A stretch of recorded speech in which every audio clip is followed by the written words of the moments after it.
The Real Estate Photography Podcast is brought to you by tourbuzz.net, high-definition virtual tour and photograph hosting, now with interactive floor plans. Sign up for your free trial today.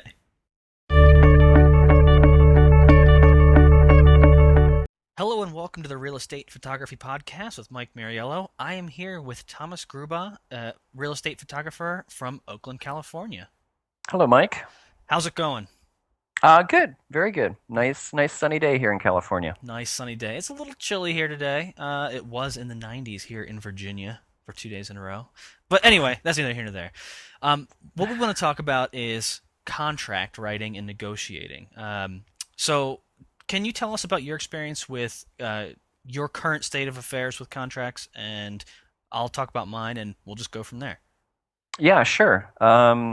Well, currently, and actually, this is pretty much how I started out and has been the norm actually for the last 6 years. But I have two contracts, one which is significantly larger than the other. And part of the reason is that it's structured differently, which I can, definitely get into during the interview.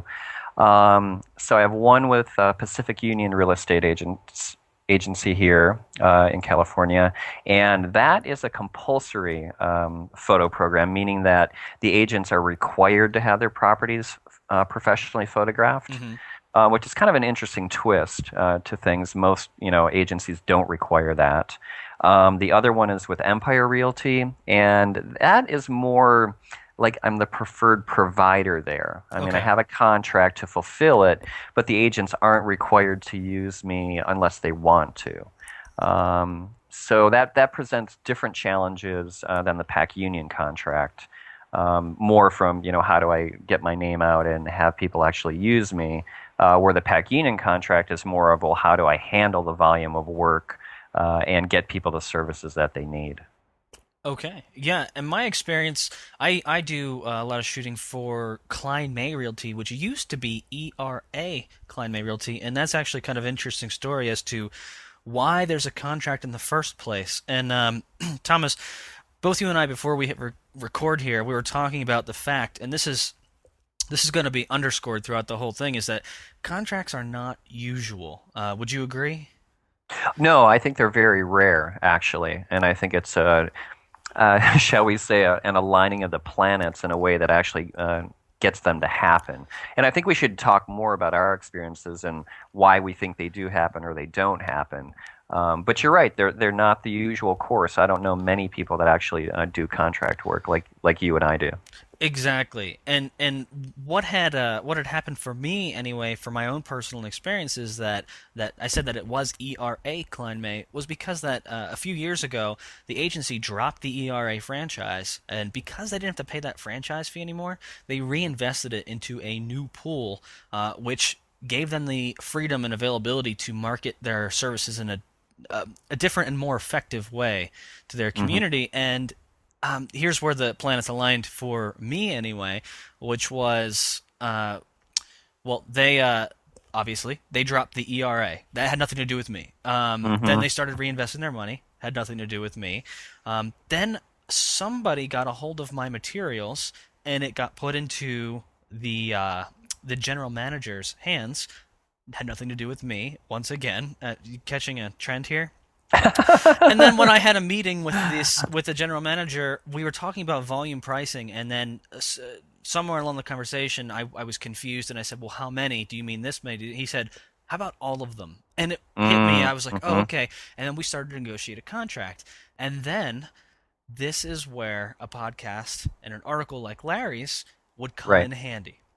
Yeah, for people who were, had the potential for it to happen, or, if a broker approaches them about doing contract work. Because as we were talking about before we, hit record, we both made mistakes in the beginning, and Absolutely. if I could go back and do it differently, I would, mostly from a standpoint of making sure everything is clarified, raises, number of deliverables, how soon, and what's realistic in terms of delivery, which we'll talk about later. But yeah, I think that if people do have the opportunity, they need to know this stuff. Absolutely. All right. So now that the planets have aligned and you're negotiating your contract, and okay, so the planets don't have to align, but there are a lot of external variables that happen around you that you really don't control. So if you do find yourself in this situation, here's our own personal experiences with negotiating the contract. Well, first off, volume. Let's talk about volume. How many listings do you do a year? And you can combine them or split them up or however, which way. Um, well, I mean, there's a difference between how many the contract gives me and how many I actually shoot. Okay. Because I do have to have people who will cover for me when I can't shoot. One of the things that'll happen is, 10 agents will want shots on Thursday, for Mm-hmm. example. If it was spaced out evenly during the week, I could shoot them all, but that doesn't happen. So, but back to your initial question, the pack union contract is somewhere between 760 and 900 per year. Mm-hmm. And then the Empire contract is about 2 to 300 per year. You're not busy at all, are you? No, no. Yeah. Not in the slightest. And I was gonna say, for me, it's right around 420 a year, and that will That's vary, but mhm. not too much. It won't vary too much. That's actually comfortable though. Mm-hmm. Yep. Comfortable number. But for negotiating those volume, it's just important to know that when you're going through that process, you got to know what you're looking for, what's ahead of you, because if, for example, it's an agency that's so large, maybe has 100 agents, and you are told, well, you're going to be shooting, 1,500 listings this year, you won't be able to, or you're going to have to hire some other people. Just know what you're getting into. Yeah, and that's a difficult process too. I mean, if we have time to touch, base on training and hiring people, that's that's one of the tricky things about this business. So, I definitely, it's not on the list, but I definitely want to talk about it because I have some personal experiences with that as well. okay, Uh, good, well, good. So yeah, but just in terms of volume, when you're thinking about it, I mean, as you said, I think it's really important to assess, what the expected workload is. But I don't know if there's anything that is like a magic number or, like a magic bullet. Like, okay, if it's this number, I'm going to take it, or if it's, this number, I'm not going to take it. hmm I think it really depends on how much of an independent client base you want, or I mean, and if it worked this way, 2 or 3 contracts, as long as it wasn't a or it was a non-exclusive contract, hmm that could work as well. So I don't want to give the people an idea. Well, you need this It's if a, it's going to be viable. it's an excellent point. My only 2 cents are if it's an exclusive contract and they're only offering you, say, Mm, 200 listings, I mm. don't think that's enough. Personally, okay, so you can do whatever you want, but personally, I don't think that's enough to sustain and expand and give you enough to expand on what your current operation is. I totally agree with you because my contracts are not exclusive. And I can mine, shoot yeah, and mine are the shoot for opposite, anybody. which Hmm. we can talk about in the future. Yes, we can. All right, let's talk about delivery. For you, what kind of turnaround do you offer? 24 hour, 48, 72. How does it work for you? I have the most insane delivery time I think I've ever heard of, and this is one of the things that I would change if I was to go back. I deliver next business day by 9 a.m. Oh, wow. So even if I shoot it at 4 o'clock in the afternoon, it's due to the agent by 9 the next morning. hmm So that is one thing that I rue the day I agreed to doing that. In the beginning, I was young and naive, and this kind of came as a fluke, and I'm like, oh yeah, sure, I can do that. I was only doing 2 shoots a day. That didn't really, seem like it was that big of a deal. hmm But then when the workload increased, and I mean, there was a point when I was doing 7 or 8 in a day. And then I had to have all that turned around by 9 the next morning. I can't believe that I agreed to it. it's like you're in college and you didn't start the term paper until that day. Pretty much. Pretty much. No, I think it's rough. It's rougher than that. Much Yeah. rougher. I was gonna say for me personally, it's I have written in my contract it is a 48-hour turnaround, but I live by the expression was it over I've got it backwards already, under promise and over deliver. So Mm-mm. typically, Typically I'll have that stuff by that night, and that's a choice. But I have the freedom to push it off to the next day if I need to. But I have had agents who, and this actually just happened this week, who said, I have a shoot and it's going to be scheduled for 3:30 in the afternoon, and I need it for the MLS in the morning, so I'm going to need that night. And I'm like, oh my god, Mm. Well, that's, it's something that does happen, but that again needs to be worked in the contract. A fellow shooter of mine in San Francisco has made it a policy that if an agent wants it that evening, she charges them an extra $100. Ooh, I like that It's a idea. rush fee. It's like FedEx, I mean, if you want it overnight, you have to pay for it. It's like fine, but A, I need to know that ahead of time because I'm not going to take another job if I'm going to need to edit it that night or that afternoon for you, and you're going to pay me for my time. Makes perfect sense. Mm, yeah, yeah. But yeah, back to the delivery. My advice to anyone would be something along the lines of what you have, or I think 24 hours is reasonable. So if you shoot at 4 in the afternoon, they get it for the next day. That I think that's workable. Right. Mm, And the important thing is you should know your schedule. You should know your workflow. Do you do mm. things right away, or do you sleep on it? It's just up to you. But I would always advise giving yourself some padding. Yeah, no, I would. After making the error that I did, I would agree. How dare So you make mistakes? I know. Yeah. Well, speaking of delivery, but it's not on the list. I think that it's important to specify how you're going to deliver the photos. Do you have that in your contract? Yeah, and actually, I think that's key to a contract. I think that there's a couple things, and we're going to get to billing, a little bit later in it. But I think, well, there's, volume, delivery, billing, I think are some of the major components. And the reason that I say that is those things need to be streamlined. Hmm. If I'm personally responsible for delivery to the agents, or personally responsible for billing the agents or fielding phone calls independent of some ordering system, then I'm really doing independent work. And the fee that I give the agency, even though I give them volume, isn't going to be discounted that much because I'm doing a ton of stuff that, in a way,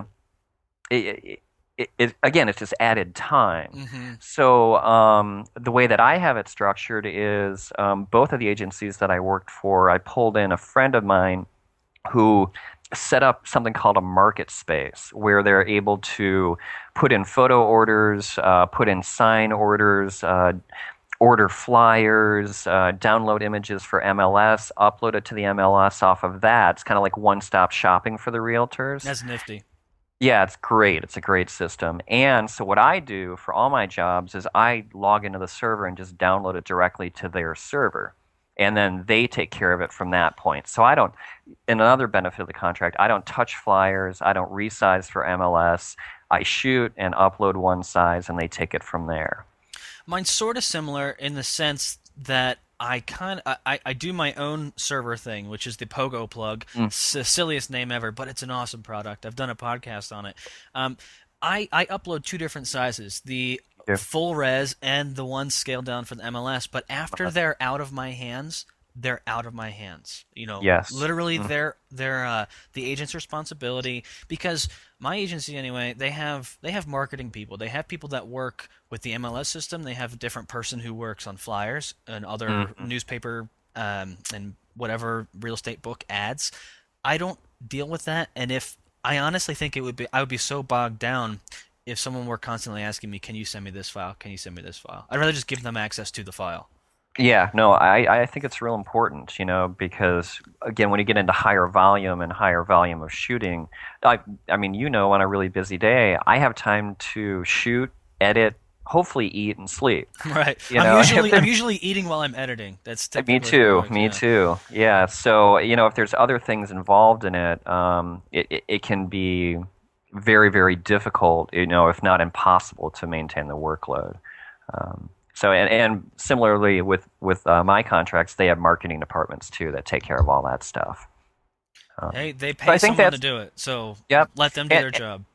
right, and as we were talking about, before we started recording, that it's the contract work is a double-edged sword. There's some really really great things about it, and there's some not so great things about it. I think one of the benefits of it is that I don't have to worry about that. The marketing piece, the flyer piece, generating the website or posting the MLS or any of that. So I think those are business opportunities for those who are not engaged in contract work that are definitely things you want to look into. But if you're, my personal opinion is if you're engaged in a contract, there's really not enough hours in a day to do those additional tasks. yeah, no, I couldn't agree with you more. I think people who are, working independently, that these days what I hear is it's almost required, that you know how to do that stuff and offer it Mm-hmm. as a service. So, Mm-hmm. very important to know. I'm not saying that you shouldn't, but Right, right. yeah, yeah, Okay, another thing we okay. want to talk about is pricing. Now, hmm I think it's important to specify how things will be priced. Not necessarily talking about the price you get paid, but how do you label out pricing in your contracts? Well, the two are different. I started the Empire contract after the Pac Union contract, so I kind of based it on that. The Pac Union contract has. Are we talking about how we were tiering the shoots? Is that Yeah, that's basically it. Do you okay? do you tier it or do you say one flat fee for everything? No, no, I couldn't. The reason being is because the properties vary so greatly. Hmm. I mean, I shoot anything from, and this is area specific, so I hope people don't take this like I'm being snotty, but, the low end $300,000 condo, all the way up to, the $8 million 7,000 square foot, beautiful mansion in Piedmont. I mean, I shoot all that stuff. Hmm. So to have one fee just doesn't work. When Pac Union started, they have a two tier, and it's actually not necessarily based on the square footage. It's based more on the deliverables. Okay. So a standard shoot is a certain price, whatever that is. The estate shoot is double the price of the standard shoot. Now, the standard shoot is 12 deliverables. The estate shoot, for some reason, I don't know why they did this, it's 20, but I generally give 24, so double what the standard shoot is. Okay. Um, and that it's so like when we do get the higher end properties, there's a place for agents to order that. Now some agents really like the number of images, even if it's a smaller property. They like to do the more marketing, so they'll put in for an estate shoot for a regular property just because they want the 24 images. Hmm. And conversely, there's agents who in the past have said, well, it's 7,000 square feet, but we're only going to shoot 6 or 7 of the rooms because the rest isn't ready or it's not staged, whatever variable reason. So it gives them the opportunity to say, oh, we're just going to go with the standard rate. Okay. So, but, however, and this is a big but, if someone orders anything over 4,000 square feet and then says, no, I just want the standard shoot on it, but all the rooms are ready and we're going to shoot everything, I say, no, that isn't going to happen. Right. It needs to be the estate shoot. I don't, it can't work that way. Just the time for me to light and process, the big room to room to room shots, is already in the estate category. I gotcha. Yeah. Mine is a little bit different. Those conversations were had about um, trying to nail down the pieces, the number of photos that will be delivered per listing. And hmm I don't know this. And here comes. We talked about making mistakes. I think this was one of the categories that, in the beginning, the mistake hadn't been yeah, well, it wasn't perfect. hmm So what we did was we set up two different tiers, which were um, under 3,000 square feet and 3,000 square hmm feet and above. Now, but you should know about where I live in Virginia. It's not typically the average listing is going to be around 2,000 to 2,500 square feet. Okay. Once a week there will be a listing that's about maybe twice. Now I'm second guessing myself. It just depends on the season. Since now we're entering the busy season, my radar's all off because this week has been book solid of giant shoots that have been holding off until nice weather. Mm, So hmm. it's but typically maybe twice a week there's a listing that's over 3,000 square feet. So that goes to a different price.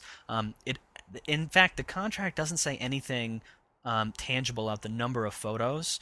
Ooh. It's one of those um, we trust your judgment. Now that may work for let's just go ahead and say that may work for me, but I don't know that that would work for many other photographers.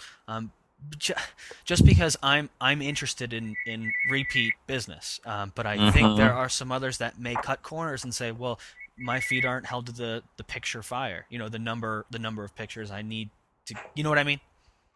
Yeah, I do, and the reason I said ooh in that, I again, I hope you didn't take that wrong, Nope, it's fine. is just that I find that it's really, really important to make sure the image number is designated because um, it, it's more the processing time that's involved. I mean, Mm-hmm. the shoot time, I mean, there is a difference between shooting 12 and 16 images, but let's say that's 15 minutes. But the difference between processing 12 and processing 18 is much greater when you get on the back end. It's very And true. Very true. and then it's like, well, how are you establishing kind of an hourly rate for your work if you're doing 7 for one and then 22 for another? It's I just think that that could get and really sticky. And then we talked about too, when they expect something, they're going to keep expecting it. Exactly right. Your shoot number is going to keep going up and up, or there needs to be a boundary there somewhere, and I would encourage people to do that. No, these are But, great points. I do think, and we talk about mistakes. Some mm, things are overlooked when you're just getting into it. And I think sure. this is the other thing that's not on the list, but it's about when you're negotiating. Sometimes you can get a little too little too jumpy, and you think, well, if I ask for this and they say no, they're not going to hire me. You know, Mm, I don't. I think that the advice I could give there is push for what you think you deserve, and nothing's off the table during negotiations. As much as you think talking about something is off the table, it probably isn't, and you can probably talk about it. You might not get what you want, but you at right, right. least you at least put it out there. Well, and I think there's ways of framing things, art and negotiation and coming from a place of power. But one thing about, and I don't know if the agents actually are paying for, and we'll talk about this later, paying for each shoot, out of their own pocket, or the agency's helping out or whatnot. But I think another potential problem is that, agents talk a ton amongst themselves about whether you're doing a good job or a bad job, or in a good mood or a bad mood, Yep. whatever it may Yep. be. But, Bob's going to say, oh, hey, Mike, did this great shoot for me. I got 25 beautiful images. And then Mary's going to say, well, he only sent me 12, and we paid the same amount of money. Nope. It Great can be point. potential conflict right there within the agency itself. So, No, excellent point. Excellent yeah. point. Talking about billing now, unless you have anything else on pricing. Oh, just one thing quickly is that when I was at Pac Union, I saw a gap there of between a standard shoot, because that could be all the way up to 4,000, like what you were talking about, and then the estate, which is 4,000 and above. Well, there's that mid range, 25 to 4,000, which is hard to shoot, even if I'm giving the same number of deliverables. So what I did at the Empire contract is I actually have a three tier there. I have a Okay. standard, up to 12. I have a mid range up to 20, and then an estate shoot, which is up to 30. So that can help accommodate that mid range, between 25 and 4,000, where I'm still getting compensated for the time, a little bit more than the standard, not quite the estate. And I think that that's actually a really good pricing tier to have three rather than two. Good suggestion. Ooh, my renegotiation is coming around the corner. I'm gonna have to. Oh, good. Well, you're gonna have to listen to I'm the gonna. podcast. These are excellent. Well, this is why I like talking to people. In the similar field, in similar situations, you learn so much. Yeah, true, true, true. All right, Okay. billing. Hmm. Go for it. Yeah, that was one of the other points that if I initially the Empire, the guy I was dealing with at the time said, well, you're going to bill all the agents independently. And I'm like, well, no, I'm not, because like, and we all know how people pay. Some are really good at it, some are really bad at it. I mean, not just real estate agents, just everybody. And if I'm going to be billing the agents independently, and like, let's say again, we use, Bob and Mary. Bob pays within a week. Mary is consistently 2 months delinquent on paying me, but she orders another photo shoot. Hmm. Then what happens with that? Like, I mean, if I had an independent client, I would say, yeah, as soon as I get the check for the last shoot, I'll go out and shoot this new one for you. It's not going to happen before that. I mean, again, if they're being delinquent on it. Right. But with the contract work, I'm obligated to go out and shoot.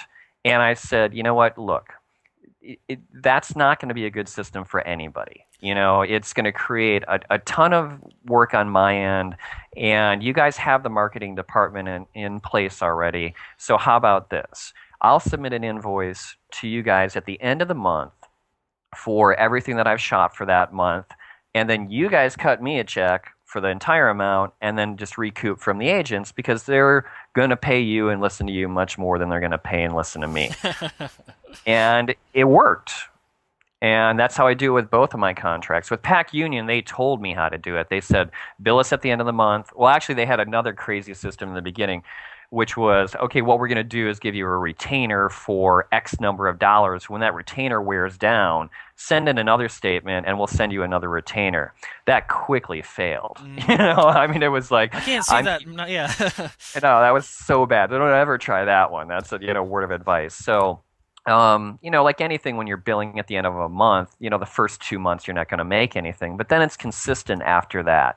So I go into the different marketing systems, download all the orders that have been ordered that month, and on there it has, what type of shoot it was and how much the agent would be charged, and I just send them a big bill at the end of the month, and I get the check, hopefully within the next 30 days.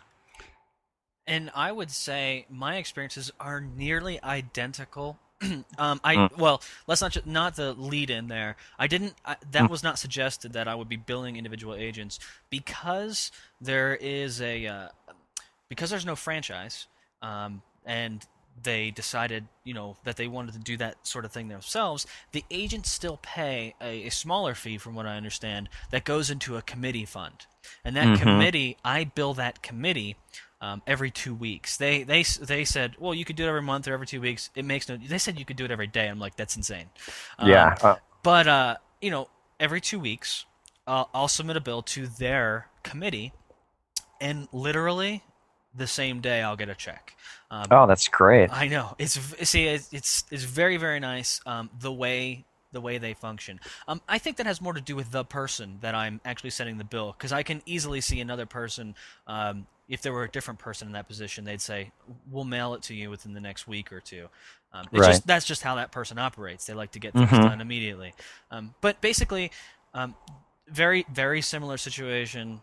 Bill a central source, and then that source will give you your money. Right. The other thing You know, I go on. actually, yeah, one thing I want to mention is that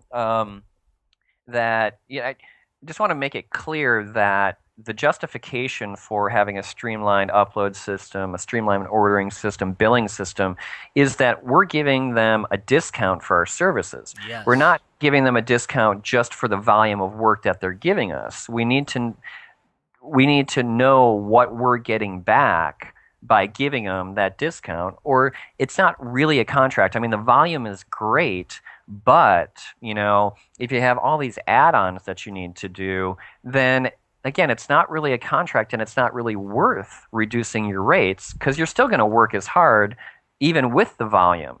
So the volume is good, but it's not really the impetus for the discount itself. It's all the ancillary services that come along with having a contract. I see what you're saying. And it should also be noted that we're both not talking about salaried positions. Oh, Neither one of us are writing in the contracts. By the way, we get paid just say 50 grand a year, no matter what. Because guess what'll happen? You'll end up working twice as much than you are really getting paid. mm, It's not usually the other way around. You think, oh, I'll get a salary position and I'll sit around for 6 months of the year. It's not really how it works.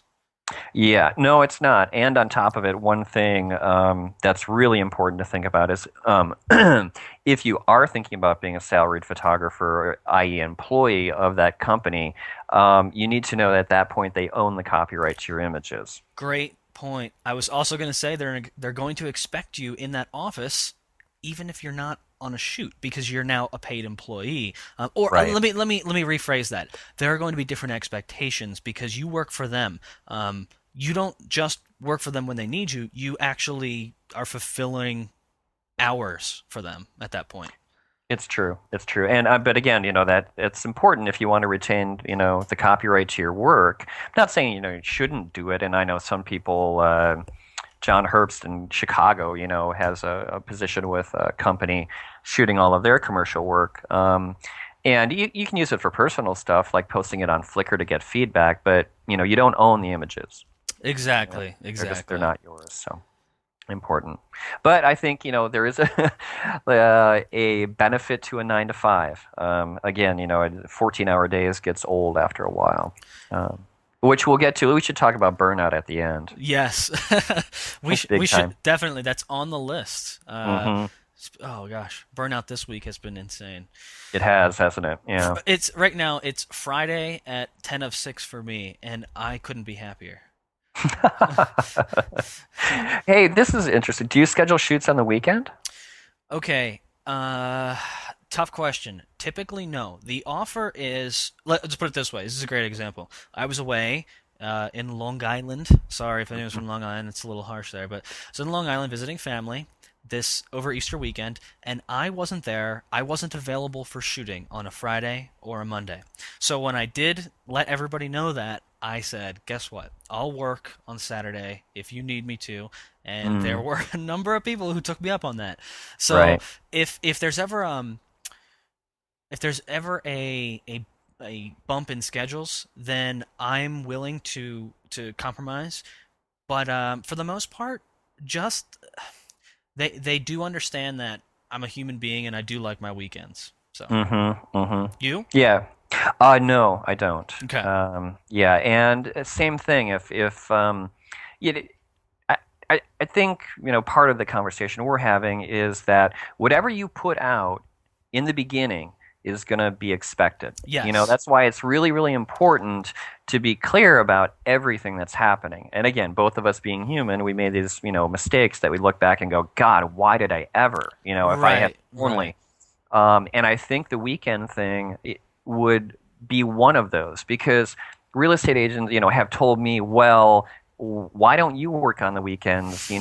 I work on the weekends. I'm like, yeah, but you have Tuesday and Wednesday off to play golf. And I you didn't don't. come into work until noon.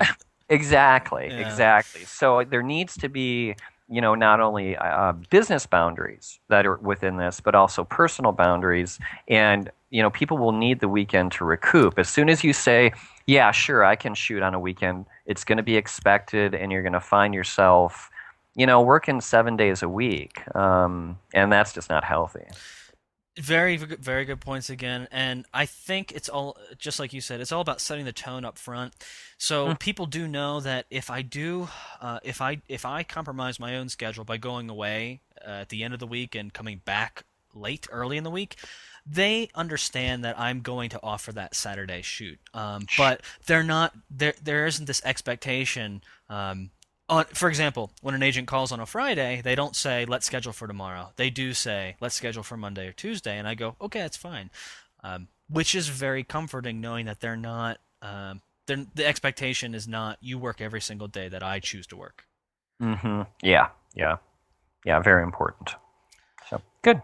All right, we were talking about copyrights and permissions, and I think that's an important thing to note in the contract. Who It owns is. the copyrights? It is. It's essential. It is absolutely essential, and I can't stress that enough. And I'm sure it happens. Well, I mean, you read on Flickr about, oh, the stager's using my images or the builder's using my images. It happens all over the place. Hmm.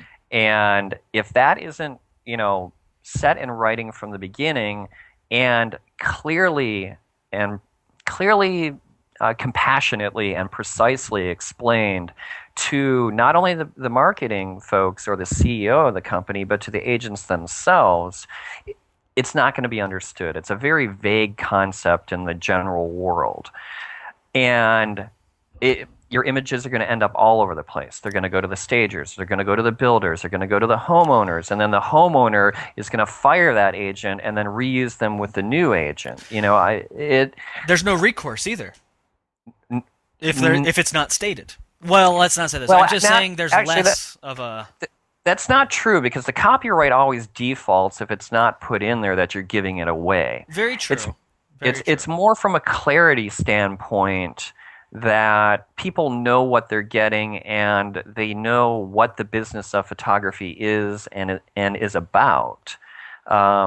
Which again can be very, very confusing. And the reason that I say it's just key because once it happens, it's so hard to explain to people why they can't give the images away because their impression is that, well, I paid for them, so they're mine, I think And that's exactly what I'm trying to say. You go on about that for a second. oh well, and again, I don't want to poo-poo people necessarily because if you don't understand it, you don't understand it. Um, so again, I think that's why the clarity in the beginning of what is photography, how does it work? What I'm giving you is a license, to be able to use the images strictly for the marketing of that property. And that's where those images stay. And I have it written in my contract. It will not be given out to any third party without my consent, architect, builder, stager, believe it or not, homeowner, and I just want to know where my images are going. And I've had a number of run-ins with agents, about this issue over the course of time. And unfortunately, it always gets heated, Mm-hmm. Mm-hmm. because again, the common conception is, it's kind of like people think of it like groceries. It's like, I bought it, why can't I eat it? Or why isn't it mine?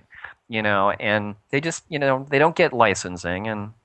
And especially the people up at the top need to know because when something does happen, when the agents give the images away, which they inevitably will, you have someone that you can go to and say, so and so gave my images to blah, blah, blah. It's not okay. You need to have a talk with people and let them know what's going on. And then it can be explained from the higher ups that this is the way that it works. And because they do see us as service providers, Mm-hmm. so me saying, hey, you don't own my images, they're like, what do you mean? That you're the photographer. Don't tell me what I can and can't do. It's excellent. I was also going to say the builders. I've had personal experiences too, where builders will say, "Well, can you send them to me too?" And I will say, "Well, we can discuss, a licensing fee. That's not a problem." Mm. But oftentimes, if you let's put it this way, make sure it's in the contract because when that builder says, "Can you send me a copy?" you say, "I'm sorry, I'm contractually obligated to this firm." Now, if you want to talk about something separate, I'm more than willing to entertain that, but you don't get backed into that corner, and you can always say, "I have a contract."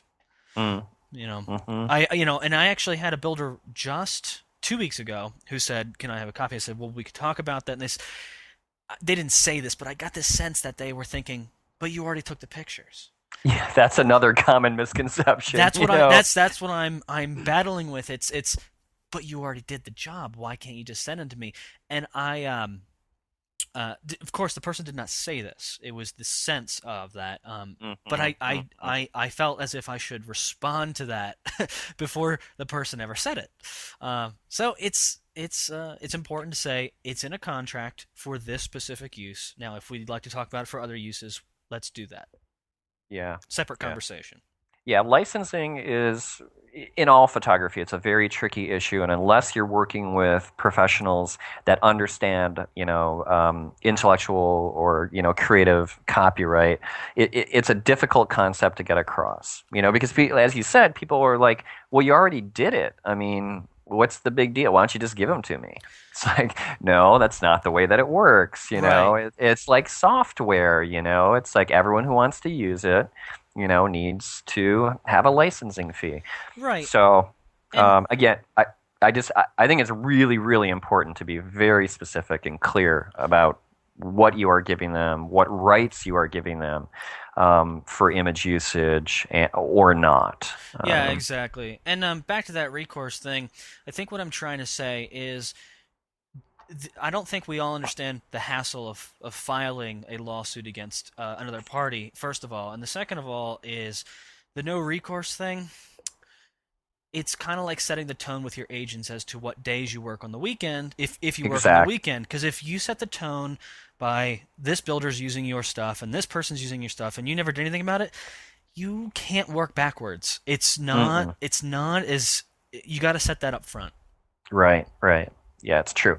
Now, one thing I do want to say is, even with my, you must do this, attitude, in that we own the copyright, and I think it's essential in all, no one ever gives their copyright right away for free. And I actually almost lost a job over it. I won't go Mm. into that here. But even though I do own the copyright to my images, one time, and this is another great mistake that I made. Luckily, I didn't want this agent as a client anymore.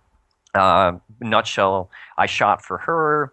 She lost the listing. Another agent that I work with frequently got the listing and called me and said, "Hey, you shot the property for so and so, and the owner told me that you were the one who took the images. Nothing's changed.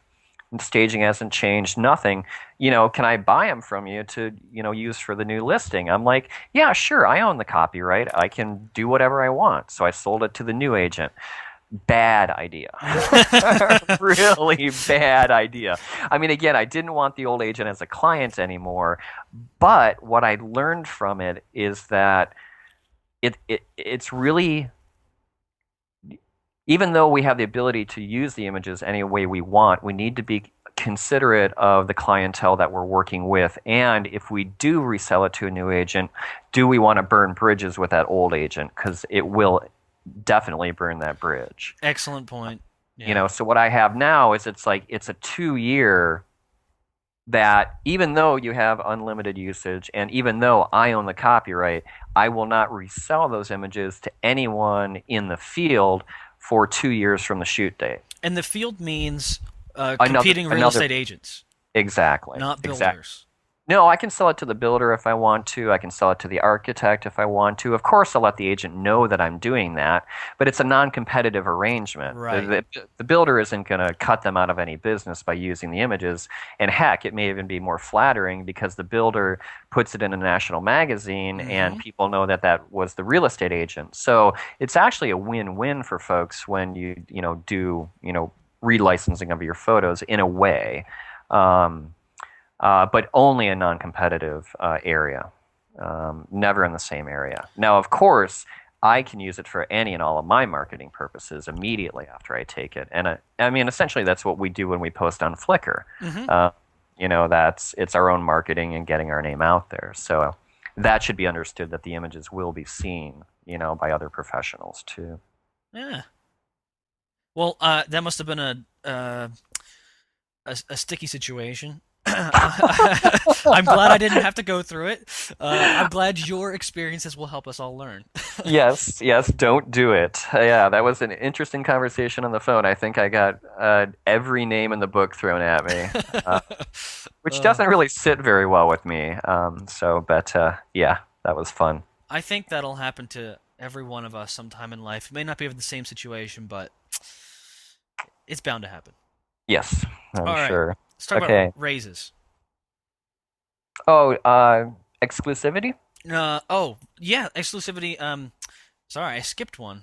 No, that's fine. My apologies. Yeah, let's talk about exclusive and non-exclusive contracts. I think if you read Larry Lorman's blog on photographyforrealestate.net, you will see that my contract does stipulate that I do have a non-compete clause, which is Hmm. I am exclusive to this agency, and that is one of the selling points for them. Now, this agency would like to compete with the other agencies in town, and they Hmm. would like to say, "Listen, you can't touch this guy. He's ours." And we're going to give him all of our business, and we're going to do it for a certain price, and we're going to give him a couple of other perks. That's the deal. Okay, so that's mine. Now, that may not sit well with everybody that wants to do contract work. Hmm. That's just the arrangement that we have agreed to, and it was personally, it settled with me okay. Hmm. Seeing as how I'm an independent guy and I don't have anyone that works for me except for, well, we'll get into the assistant and substitutions. But for me, that is that the number of listings they provide me, the other sort of things that go on behind the scenes, that's very comfortable with me. There's no way I could take on another agency that offers me similar things. Hmm. Now, for Yeah. you, it's a little bit different. Yeah, I'm not exclusive to either of the contracts. I mean, the agents in one are required to have professional photography done. The other one, they're not. But nonetheless, I didn't sign an exclusive agreement. Now, with that being said,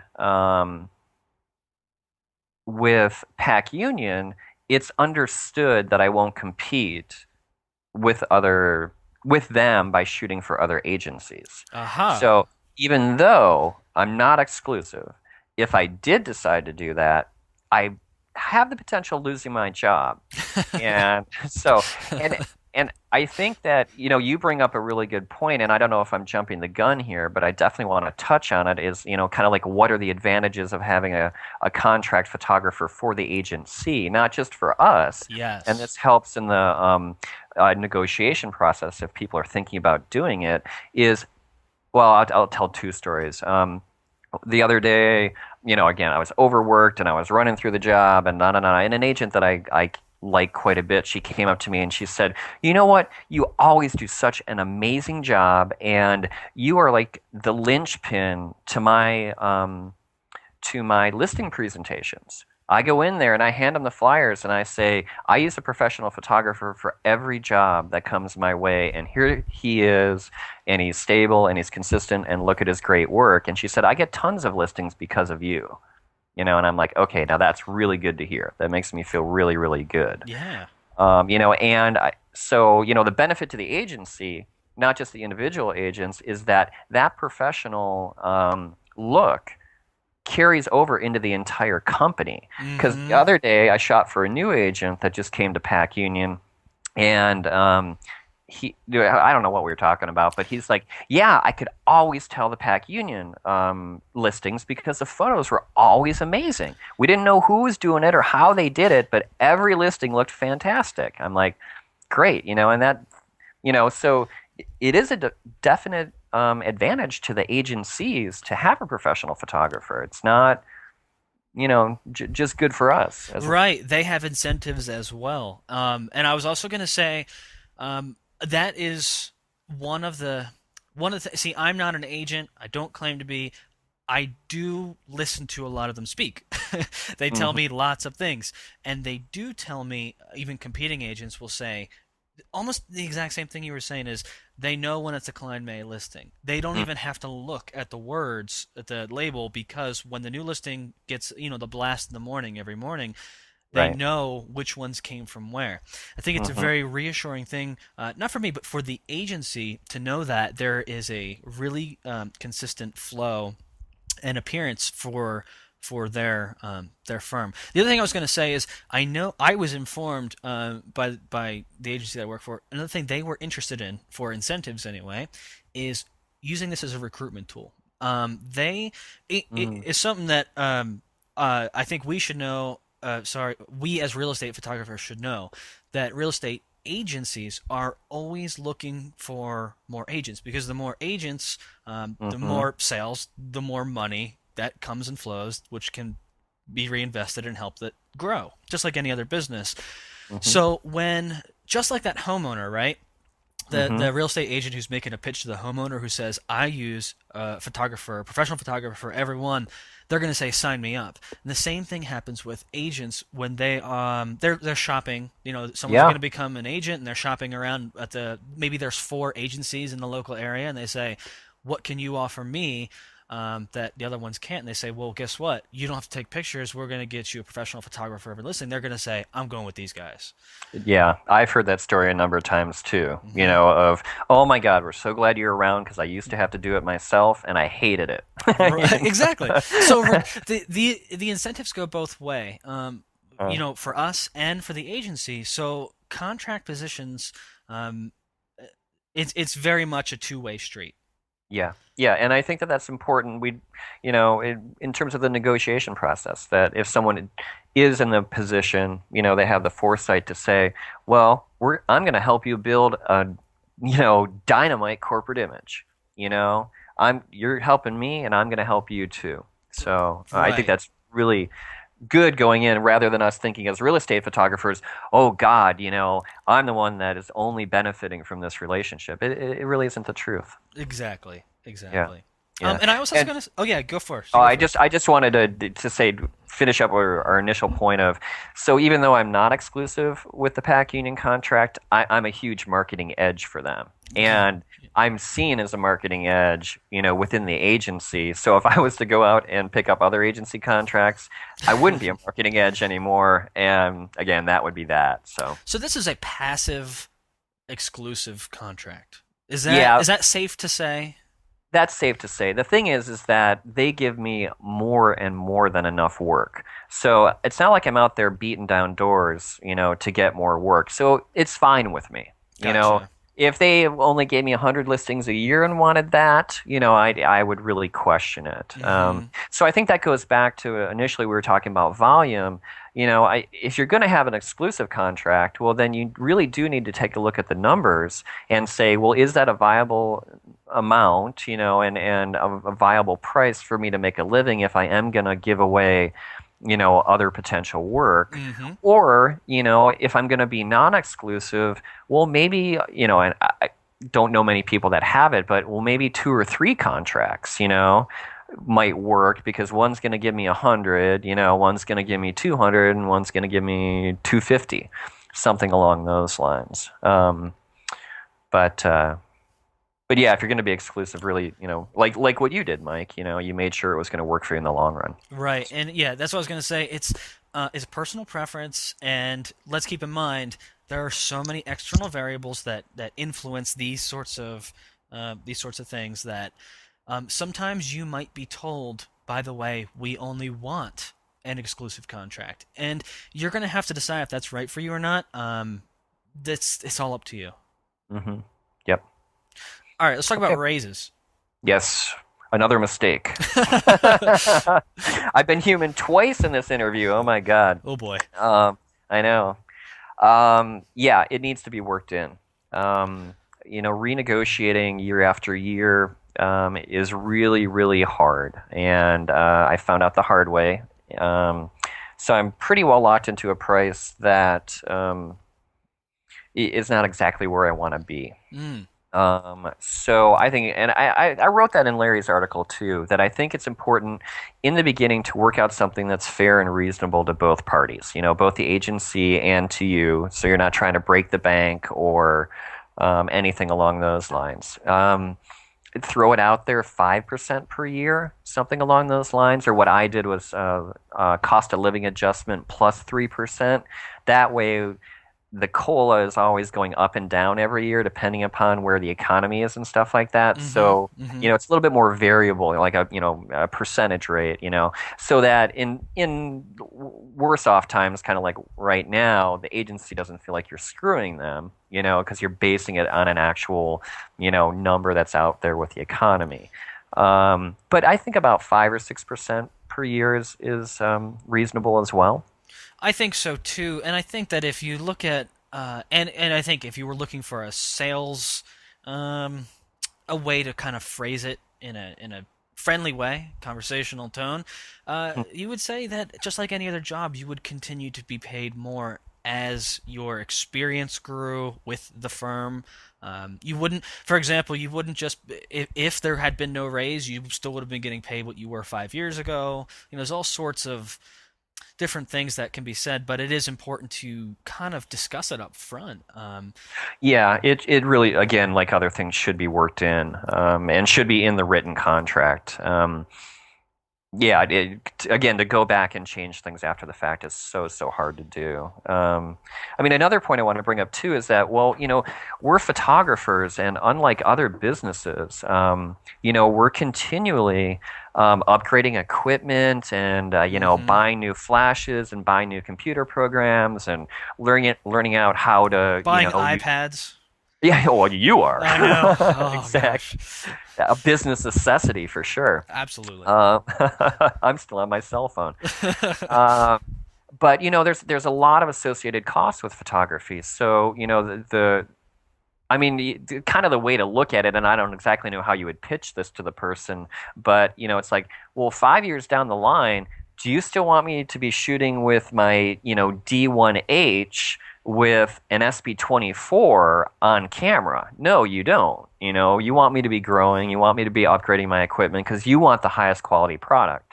So the raise is not only because, I'm going to be better, but I'm going to kind of need it to be better. No, it's excellent because but what you're saying is you're producing a product, Hmm. not just doing it. You're not just fixing a TV set. No. You are actually there's costs that go into producing this product that are very much unseen. And expected. I mean, Yeah, it's yeah. with digital now. I mean, back in the day, it's like, well, you buy a Hasselblad once and you pay for film, but you always charge the client for film. That's it. Well, I buy a new body every year. Well, I mean, if you want to keep up with the times, right? Yeah, pretty much, pretty much. So there's a polite way, as you said, of putting that in there, that it's not only, me wanting to make more money for myself, but there's a very real cost of doing business, which is associated with photography, and that we should be compensated for that. Exactly. Yeah. All Good. right, last one is substitutions, and we can also talk about training. So Yeah. you go Okay. first. Yeah, I'll let you go on this one. I have an interesting and unique perspective on this, which will probably be different than yours. Oh, I'm dying to hear Yeah. it. Yeah, well, with the amount of work that I do have with the contracts, I need people to back me up. There's no way that I can cover all the work.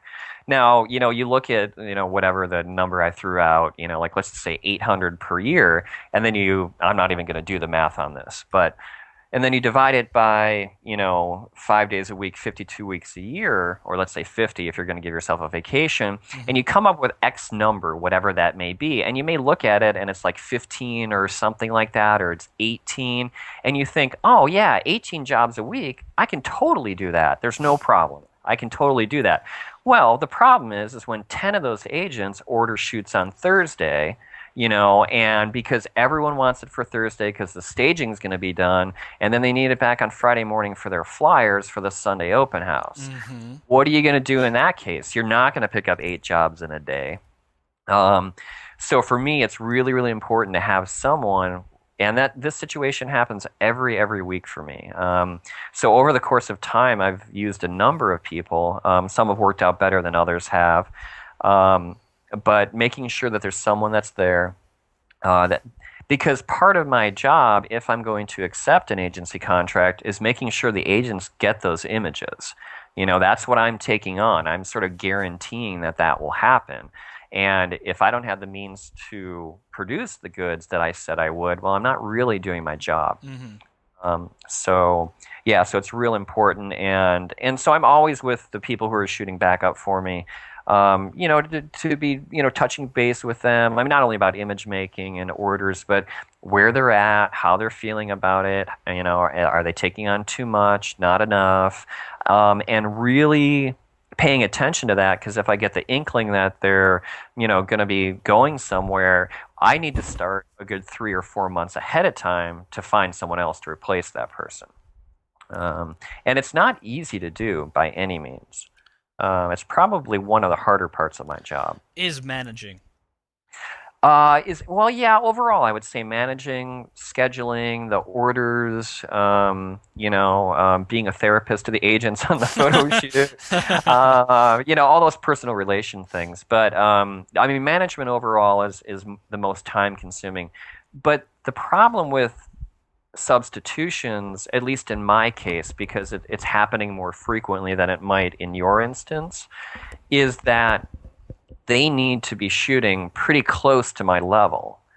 And they need to accept the pittance that I'm going to pay them to actually do that. Mm-hmm. And they need to be on call almost all the time, because I'm not going to know that, Agent Jones pulls the classic, I just found out on Monday night that I have a listing that needs to be shot on Tuesday at 9. I mean, it happens all the time to me. So in a way, I'm kind of asking someone to be on call, but I don't know how much work I'm going to be able to give them. So it's an odd place and a rare and beautiful person that can actually put up with that, and then shoot well enough too. Because, I mean, no offense, but if you're not doing it that often, it's hard, and I've been doing it consistently for 6 years, so I mean, I can walk into a condo and bang it out in 30 minutes and it's going to look really, really good. Whereas if, I take a couple weeks off and I go back into that other condo, it's probably going to take me an hour and it's going to look okay, but not when I'm in my routine. Well, I think you just described that. You said that you're talking about this specific type of person, right? The specific type of person who will take that pittance of a pay. I mean, in Exactly. comparison, here's how it is. And after I start describing it, you'll know exactly where I'm going. First off, I don't just shoot real estate. I also shoot weddings and photojournalism, and you name it. And I live 10 minutes away from James Madison University. And I shoot for their alumni magazine and their homepage. And I actually approached my art director and I said, can you give me some names of some students who would be willing to maybe back me up? Hmm. And that was the start of a beautiful relationship, because you get to review their work, kind of get an idea of where they stand, Mm-hmm. what they do.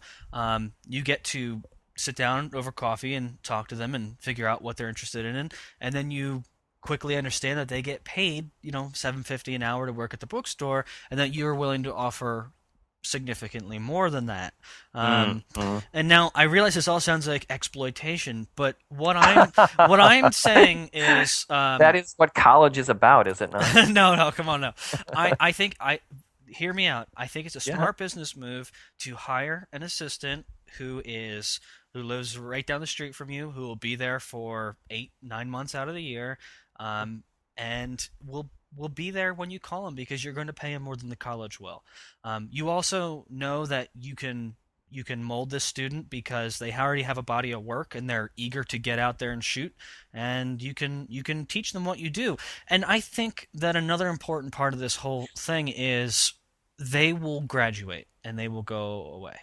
And I know that sounds terrible, but you're not creating a monster for yourself, more than likely. There's always a chance, but you're not creating a monster for yourself to compete against, because more than likely they're going to go about their life. That's true. That's true. Yeah.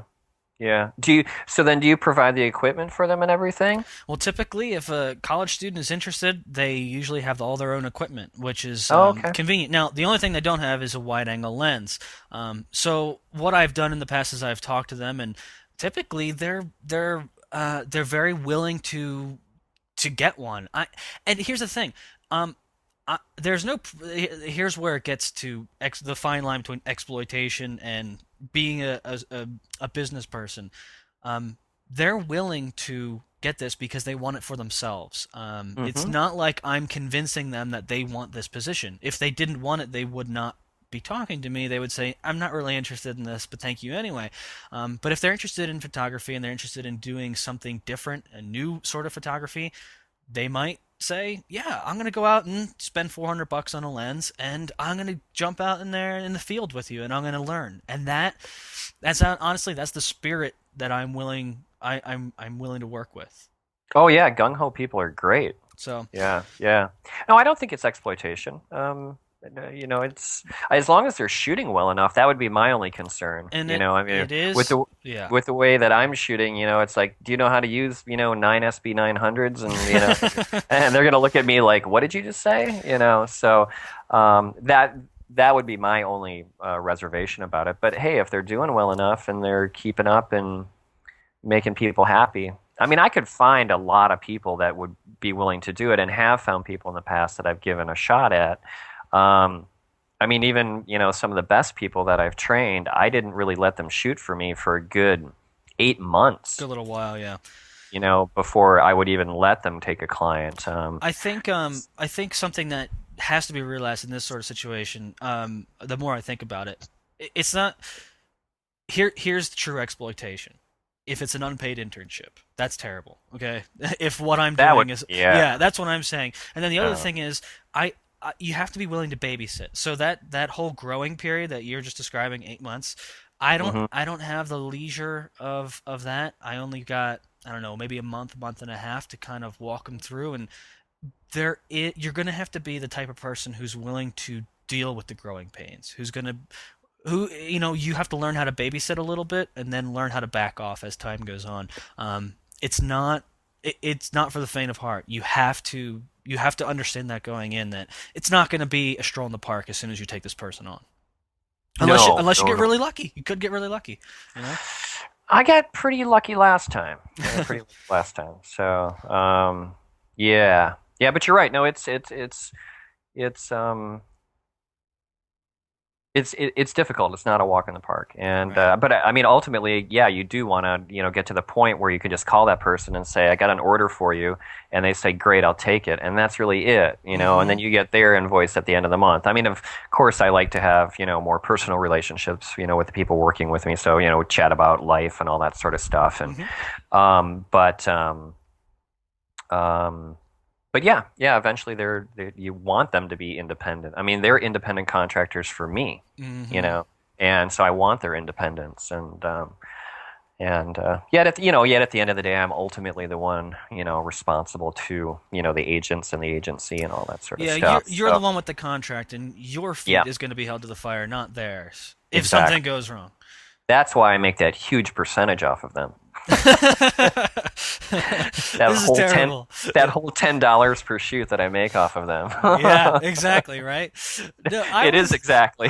I was gonna say I don't know, the way I feel like I said all that. I don't I feel like I'm doing somebody a favor and they're doing me a favor. I'm giving them a really good, unique experience, and they are going to cover for me when I am triple booked. And there's going to have to be a fine line, and that's where mine is drawn. Yeah, no, I agree with you. I think it's a brilliant idea. And you're right. I mean, you're paying them more than they would make at any other job at that time period. So it's not like you're doing them a disservice in any way. I mean, heck, you're paying them 2 to 3 times more than they would make, and it's serving you. That's great. You know.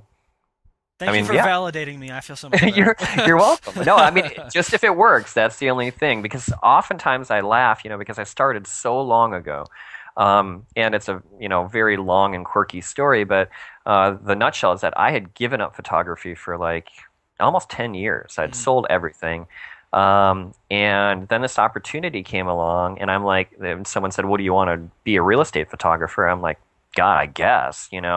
And so I went out and bought a cheap point and shoot. It's actually quite a funny story. Cheap point and shoot. Got a $10 ProMaster flash that I put on that, and I bought the point and shoot because it had a hot shoe and a PC port. mm-hmm. And then got an old PC sync cord out of my stuff and an old flash, cut it in half and spliced it to a 100-foot spool of speaker wire. And then I would take that around and hide it behind things. So that would be my auxiliary flash with this. And I look back at some of those first images that I made, and I'm like, it's such junk. I mean, and at the time, I was really excited about it. The agents were really excited about it. And I Yes. sort of look back like, wow, if that was me then competing against me now, I wouldn't stand a chance, you know? I That's just, have, almost the exact same feeling. I think I even said this to Scott Hargis when we were last chatting in our interview mhm. for the podcast. I said I look back at my early stuff and I say, why did you hire me? I Mm, have really said that to myself, looking at what I have been able to produce at this point. right, You know? right. And I think we all, Yes. Yeah. that's common for everybody. There's always a starting point and Yes. whatnot. I but I guess where I'm going with it is, if people aren't close to matching me in terms of the shooting ability for backup, that's kind of a huge segment of the population already gone. Mm-hmm. Mm-hmm. It's hard. It's hard to do. So bless those that have. All right. So last, we've already peppered in lots of different negotiation and salesmanship tips. Did you have any other ones that you wanted to really point out? Um, I don't think so. I would like to reiterate though that the advantage of the agencies having the photographer. I think that was a real important point that we brought up. Mm-hmm. That it really is a two-way street. And I think the benefit to the negotiation, if you're going to be doing it again, is going to lie in how you can serve them and make them look good because that's why they're hiring you. And with all the market research out there about the benefits of photography to real estate, which people should look up if they're going to go in. There was a great New York Times article a while ago. Mm-hmm. I think it was I think it was Picasso that put out some stats about numbers of days on market and selling price, with photography or not. Um, so yeah, make sure to bring that to the meeting, and let them know not only are you a good photographer, but you're really, really going to help them sell their properties. Right. And I was going to say too, a lot of times they're either interested or they're not. So Hmm. don't uh, don't be too down on yourself if they say nope, thanks, bye. Yeah. You're gonna get that, and I've gotten it. I'm sure you've gotten it. At least when you were starting out, they're gonna say nope, not interested. They may not even return your phone call, um, but if they're interested, you're gonna have it's gonna make your job a lot easier on selling. You know, Hmm. so Hmm. Yeah. I mean, another way to do it too is to, try to make contacts, shoot for a bunch of people at one agency, yeah. so that when you can start to develop a relationship with those agents and then, find out who the real contact person in marketing is. And is there even a possibility that they might want to go for something like this? I don't think cold calling a real estate agency saying, "Hey, I want to set up a photo program for you," is ever going to work. You're going to have to put in some groundwork, with the actual agents ahead of time for Yeah, sure. and I was also going to say, more than likely, it's not going to come from you. It's not going to come from you. Then you're going to say, let's do a contract. I think it's going to be something that evolves over time if you have an established relationship with a firm, and they might come to you and say it. You both might be talking, and then it might come up. But I don't think you're ever going to say, let's call a meeting and talk about this, because Mm-hmm. I think it's an evolution of a thought process that will come. This is the end result of that evolution. You don't just say, I want to do this, and they say, yeah, let's do it. Let's do it tomorrow. Right, Yeah. right. And I mean, as you said, it's a variety of factors. Like with you, the broker CEO was really, or general manager was really into the idea. Yes. He really wants, so, there needs to be a person in one of those key places that says, yes, this is something that I want to do. And I think that's the decision that needs to be made. And if you're there and you're feeling out the political, for lack of a better word, cultural climate at the time, and the agents are like, yeah, the new CEO is really into the photography, then that's the time to say maybe I should have a talk with this person, Yeah. or bring it up with the agent. Say, oh, well, that's interesting because I was thinking about expanding the business, and do you think he might, And then if it gets back to he or she through an agent, oh man, it's going to be so much better than again you going to them and talking to them. So Yeah, yeah. If the ideas formulate from within as opposed from yes. external like you, it's going to be that much more important and carry that much more weight. Yep. Yep. Yeah. Uh, Okay. all right. Last point that we should both talk about because I think this is a universal truth among contract real estate photographers, which is the busy season and The busy season. oh my gosh, spring, Yes. summer, and fighting burnout. Yes. Which we're both feeling right now, aren't we? Yes, that's like I said. I Thank God it's Friday. It's exactly right. Well, I got a wedding tomorrow to shoot, so Oh. yeah. Mhm.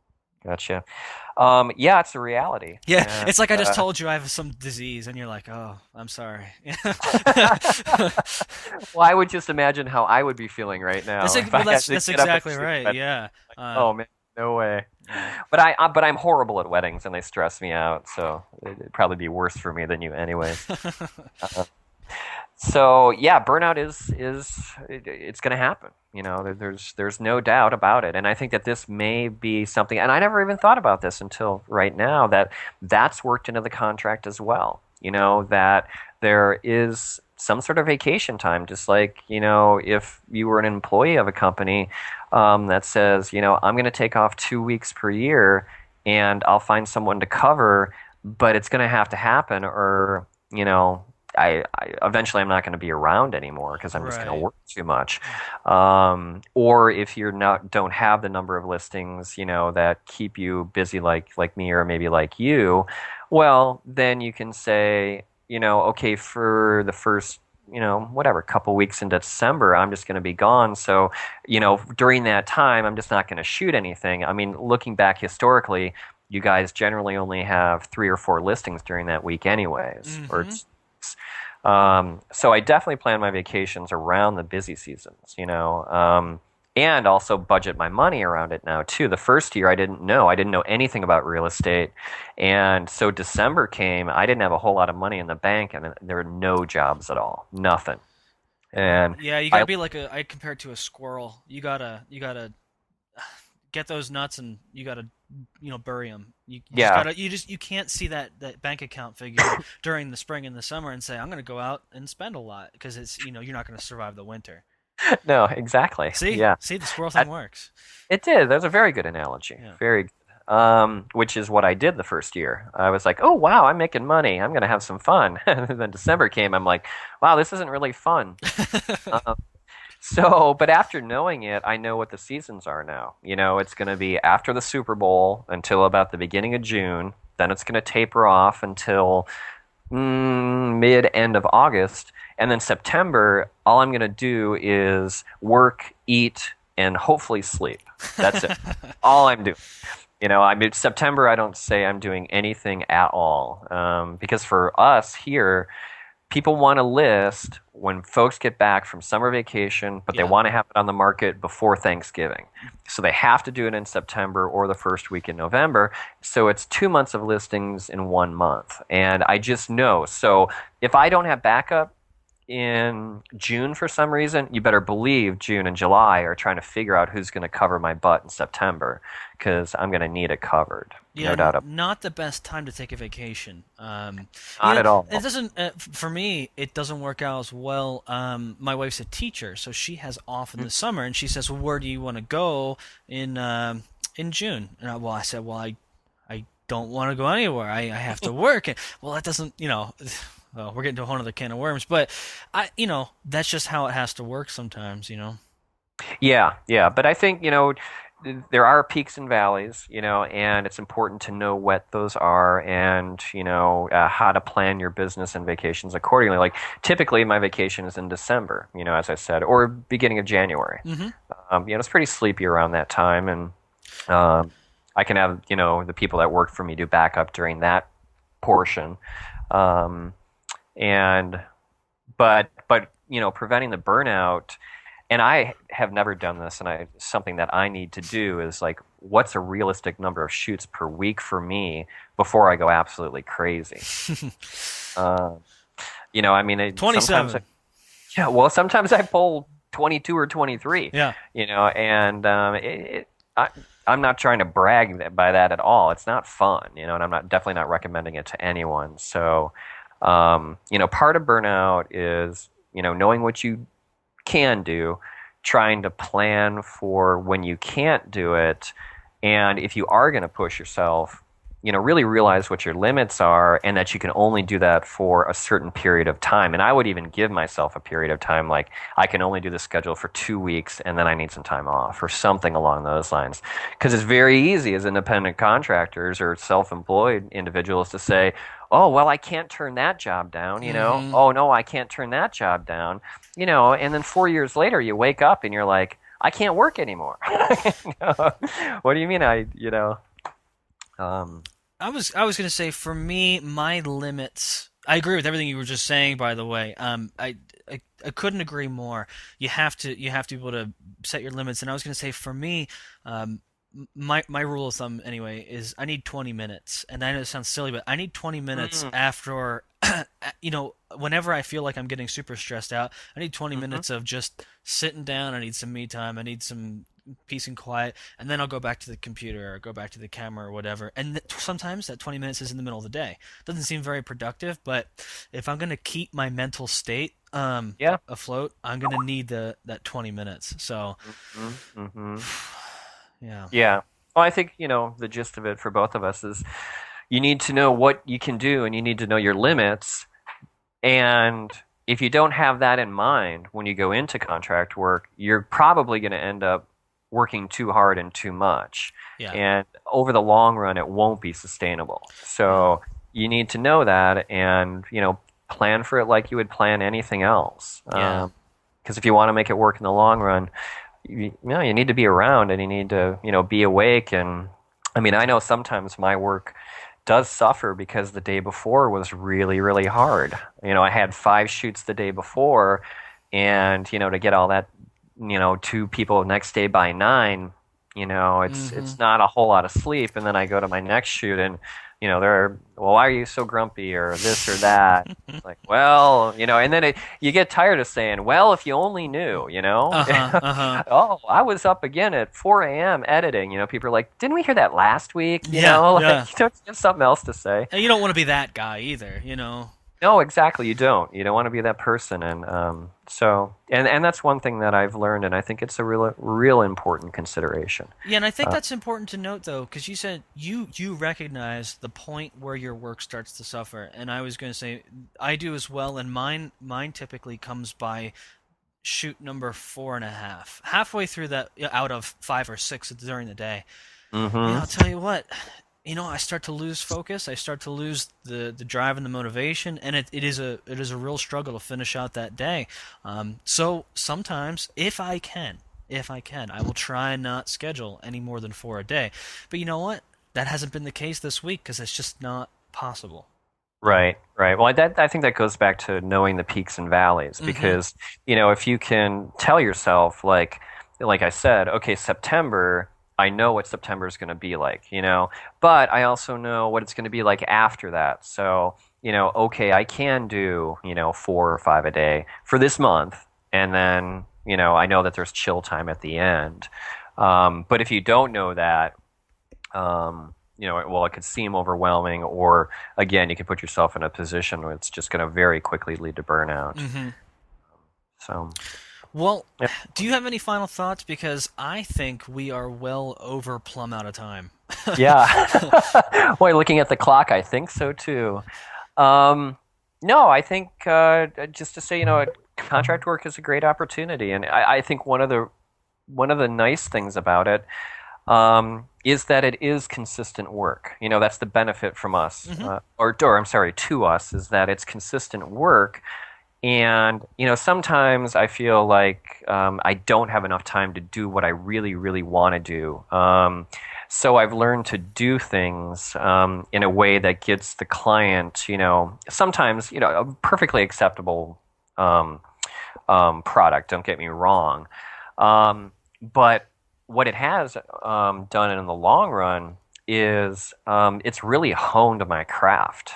I mean, I can shoot just about anything now. There's no question about it, and I feel good about that. Because it's repetitive. You're always doing it. You're always working, just like an athlete in terms of the work. Um, Yeah, definitely. I can relate in the sense that um, prior to doing this every single day on a very consistent basis, I don't know how I used to frame pictures, and I'm referring to framing everything else other than real estate photography. I'm just saying I feel like I can in a snap moment I know exactly what should be in the frame, what shouldn't be, and Mm-hmm. where things should be. Not just let me take a picture of a flower. It's not at all. It's changed my entire way of thinking just by doing real estate photography every day for however many hours a day. Mm-hmm. So, Mm-hmm. Yeah, it's a great opportunity. So, yeah. All right. Well, I hope this all right. was chicken soup for the contracted real estate photographer's soul. And I hope this helps if you are about to walk into this sort of situation. All right. Yeah, I hope so too. Yeah, another great analogy there. You're good at those. I'm trying. I'm So, trying. yeah. Well, Well, thanks, Mike. It was a ton of fun. all right. Thanks, Thomas.